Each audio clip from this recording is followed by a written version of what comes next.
Hello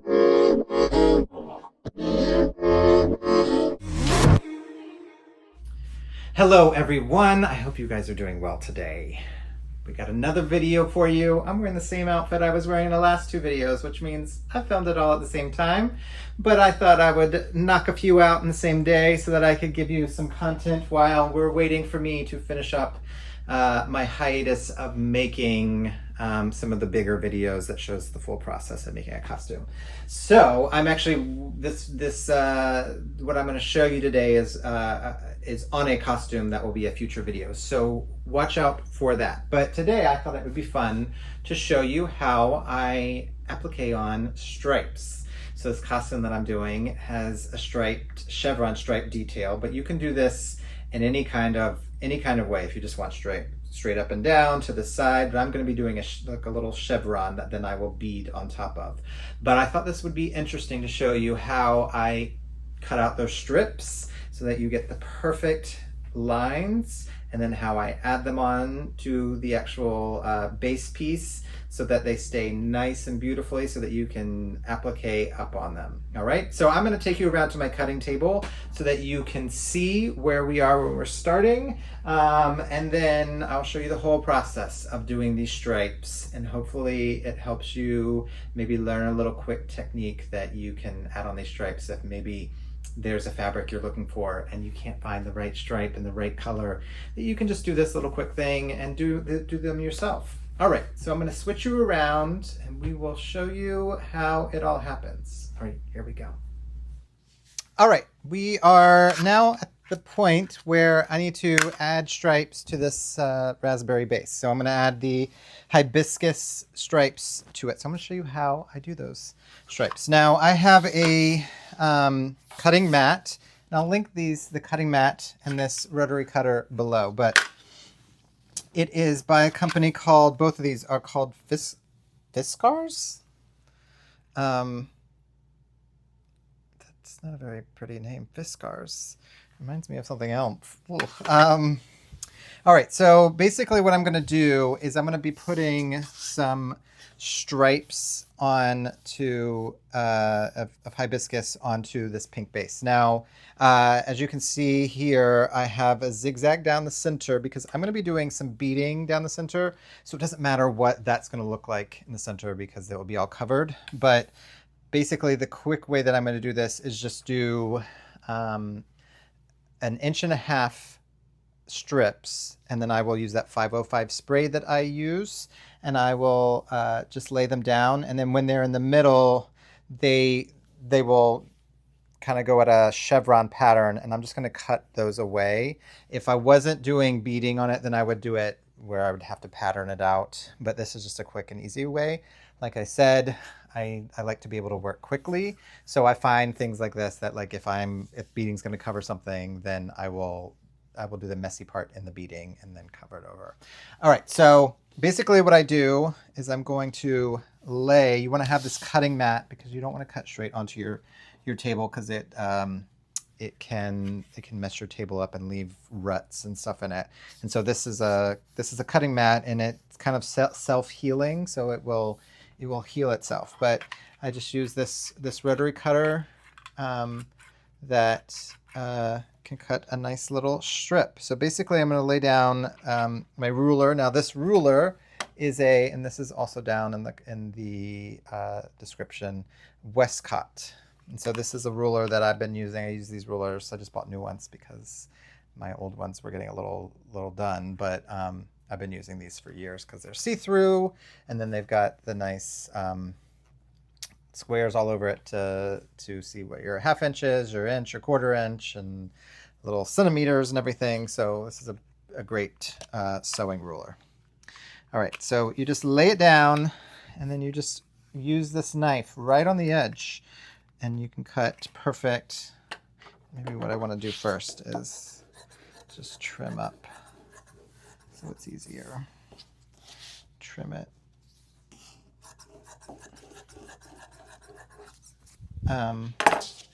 Just put this on the edge. Now I need to, the first one I'm not measuring the width because I just need to get a nice clean edge.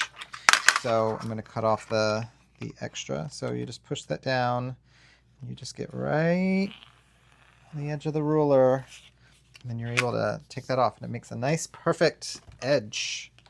And see, now what I'll do is I will do the 1.5 inches. So I just line it up with 1.5 inches, and I can just go right on that edge and do perfect. Just a perfect little strip. So then I'll put that on, and so then we have our two-toned look. It's almost kind of like a mod look, I want to call, even though there's not really a theme to this program for her. She just wanted something colorful. I feel like it's a little mod. Okay, so I'm gonna cut out strips, and then I can show you how I glue them on.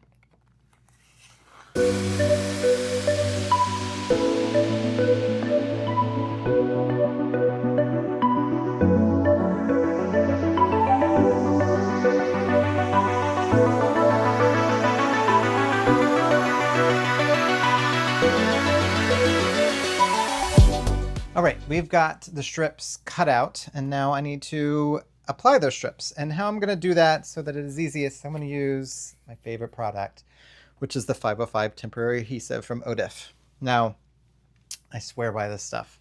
This is what I cut out my lining with, and then I will glue. I will spray glue on the lining and then place it onto the lycra. So as you can see, this is my lining, and then I just glue it. And so it's temporary, so it will die out after a couple weeks, or you can wash it out. But see, it's just one piece, so it's much easier to work with. But it's also great for when you're doing applique pieces. So I'm gonna be putting these applique pieces on and making them perfect. And what I can do is I can just I can spray the glue on this and then place it down, and then have a nice lines, and then just zigzag around the edge, and it makes it perfect. All right, so what I'm gonna do first is I'm gonna use my ruler again, and I'm gonna measure 1.5 inches down this line here, so that when I'm ready to put on, after I've done the glue, I can just lay it perfectly like this. And I'm going to go down one side of it, and then I'm going to zigzag around it so that it's hitting right here on the center. Like I said, we're going to cover that up with beading, and then I can go in with the other side and then cut it off right here down the center and zigzag all around. All right, so I'm going to use this. I'm not going to show you this process. I have other videos of how I spray it on and how to use it exactly, so go check those out. Maybe I'll even do a video by itself. So check out at some point, because you may be watching this in the very, very far future, I have a little list that is little quick tips and stuff like that. So check out that, because that will probably be in here at some point. But if it isn't by the time you're watching this video, then just go back a couple of videos and it should be in how I spray it on. But I use it in a different room than around here because it gets very sticky all over. So I'm gonna go use this, and then but you can see me. I'll speed you up so you can see me laying all the pieces and then sewing it down. All right, here we go. Ding, ding, ding, ding.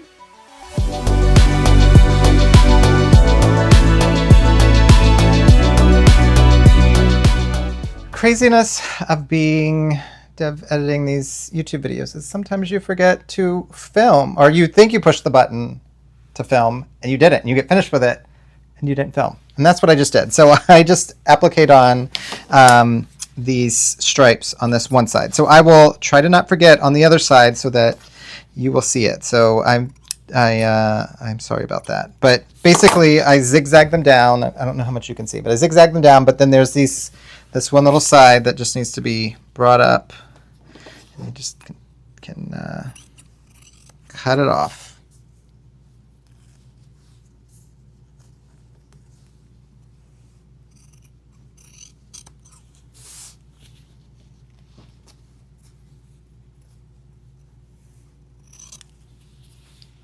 So now I can go in and add the other side.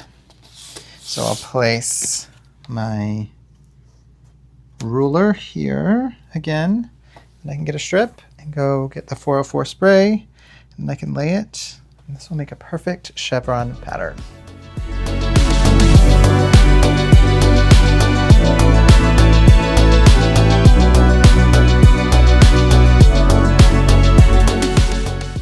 All right, let's try this again. Didn't forget to video this time. All right, so I have a machine and I like to use this I have this little piece that slides in.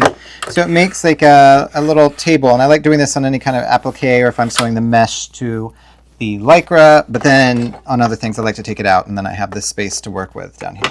So when I'm doing applique, I like to have it in. So if you can get one of those for your machines, great to use. Now, I'm just gonna put this in here and then I can zigzag all the way down.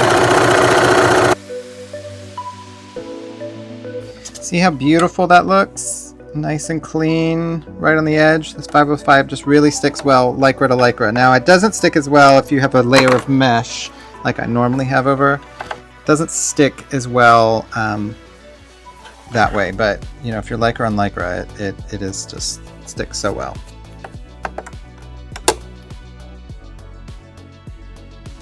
All right, I got to break into the video. I'm future editing Brad. I'm currently editing this video that you were watching, and I realized I did not do a little ending and show you the piece that I just finished sewing in this video. I don't know why I did that. I was shooting 3 or 4 videos that day because this was shot about 3 weeks ago, and I guess my brain was a little jumbled and I did not get that piece. So for future filming Brad, I need to remember, maybe I should write down every little piece that I'm doing so I make sure I get all the pieces, because I missed 2 shots in this video. One was because I didn't push the record button, and then one is just because my brain was fried. So I did not get to show you that finished piece of what it looks like, so I'm sorry about that. However, if you want to see the full finished costume from start to finish, with all the beading and all its glamour and glory, that video is coming out on Friday. So check that out here on YouTube. That will come out at 3 p.m. Eastern Standard Time.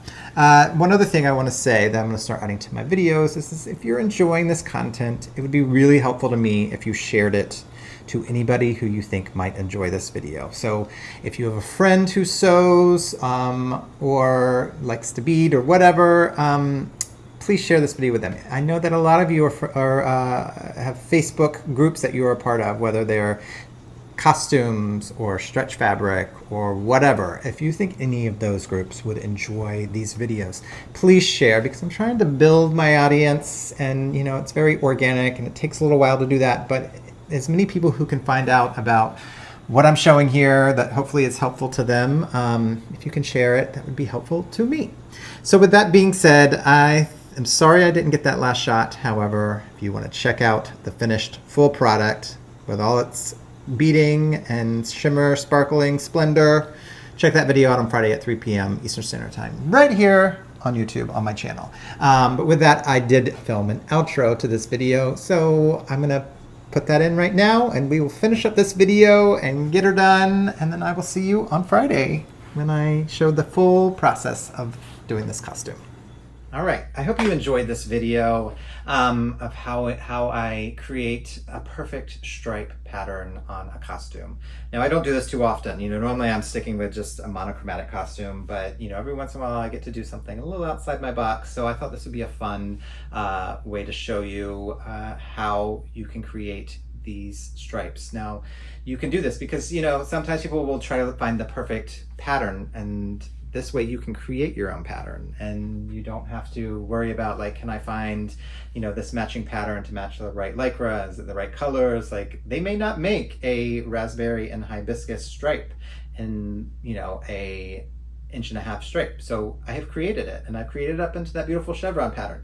But you can really do it anyway. You can go up and down, you can go side to side, you can go at diagonals, you can do anything. I mean, really, whatever is in your mind that you think you want to create, you can use this technique on that. You can even do it if you wanted circles. You can do circles. You can do, you know, little leaf patterns. Whatever you want, you can use this 505 spray on and connect it to your base pattern, and then do a little applique zigzag around it, and it works beautifully. And then you can add all the crystals you want. Now, I have thought, you know, I've seen people talk about using the Cricut machine, which is a machine that can like die cut different pieces out. And so I've kind of been wanting to get a Cricut to try that out with applique work. So if any of you guys have used a Cricut on fabric, tell me what you think below. so that I can maybe experiment with that and then try a video to show you guys what I come up with. But I know you could probably create some kind of really intricate design on a computer and it would cut it out perfectly, and then you could 505 it down onto your base. So let me know if you use a Cricut machine with fabric to do these applique works and what you think about it, and any tips that maybe I want to like think about when I'm experimenting with that. So I may try to get me a Cricut machine. All right, I hope you guys enjoyed this video. I hope it was insightful for you to be able to create the perfect stripes on your costume. Now, a little housekeeping. Please like, subscribe, and comment on this video. That is very helpful to me so that I can continue to make these videos, and then other new people can find me when you do those things. Plus, it lets you know when I'm making new videos, and it alerts you so that you can come and sit down and see what I'm doing. Now, you can also visit me on my other platforms, like Instagram and Facebook. Now, I do a lot of posting on Instagram. That's where I do probably the most posting, and you can see any detailed work that I'm doing with my beading. If you want to get up close and personal with my beading, you can see the costumes that I create, and I do a little carousel so that it shows, you know, different views. I do anytime that I have any announcements to make, I do it on my Instagram, because that's where the most people are viewing me on. When I post new videos, you can see I post there, and so that you can come here to see it. So follow me on Instagram and also Facebook. Everything that's on Instagram normally gets pushed to the Facebook. So you can do that at Brad Griffey's, and then you can check my websites out. I have two websites. I have a main website that's where you can, you know, purchase any of my made-to-order costumes. You can see the details on ordering a custom costume, and then I also have a stock website. That is stock for anything that I have that I'm selling that is ready to go, that I can ship out within a day or two. You want to go to that website, which is bradgstock.com. I will have, of course, some costumes on there. When I have the chance to have extra costumes made, they will be on there. I have also little sewing accoutrement all around. So I have, what do I have on there? I have my lining. So anytime that you see the lining that I'm using in these videos, I have it up there so that you can have the exact same lining as me. So you can buy by the yard there. It's a two-way lycra. What else do I got on there? I'm totally going blank because I've done too many videos today and my brain is going insane. I will have like little crystal odds and ends. I have my elastic on there, so that if you need your nude elastic, this is great quality stuff. People swear by it and love it and will only use this, which is, you know, great to know that I had something manufactured that people really like. So you can purchase elastic on there, but check it out, because I'll be adding new stuff that, you know, if you are a sewer and you want to see what I got that I'm trying to get rid of, go over there and check it out. Now I also have, that's bradgstock.com, and then my main website is bradgriffeys.co. Now, last thing, I have an Amazon store, and that is where I kind of place all of the items that I use that I think that you guys would enjoy using, or that I swear by. So you can get the 505 spray there. You can get the mat that I used to cut the strips. You can get the rulers and all that. Lots of stuff there. My airbrush. And so check out that. And when you click on those links, which takes you to Amazon, and if you buy them, then it gives me a little bit of kickback. So if you want to support me and you want to support this channel and you like what I'm doing here and you would like one of those products, just go to my link down below in the description, and you can see what I have that I suggest that I'm using. I am using all of those things. I'm not just putting crap up there and hoping that you're going to buy it. These are things that I actually use that I think would be valuable for you, that I have tested and tested and tested and tested and tested and tested over the last 30 years of my career as a costume designer. And it is things that I use in my everyday sewing life. So check those things out if you want to know what I'm using, and buy them, and then I will get a kickback, and then I can continue making these beautiful videos for you. And with that being said, I'm worn out. Time to go home and get me some rest. But I really hope that you're enjoying these videos, and I will see you next time, and we will be resuming very soon the start to finish of the costume videos, because I'm trying to get a few of those in the can so that I'm not going right up to the deadline, and that I'm not so stressed out because those take a little while to edit and get together. So if I can do a few of those and then continue to film, it's not as stressful to like go right up to the finish line of trying to post those. All right. With that being said, I think that's it. But please leave me a comment below. Show me a little bit of love. Let me know what you think about this technique, or if you have another way that you do it, or if you use that Cricut machine. I would love to hear some comments about the Cricut machine. And with that being said, I hope you guys all have a beautiful day, and then I will see you in the next video. Have a wonderful, wonderful sewing journey or watching journey. Mwah!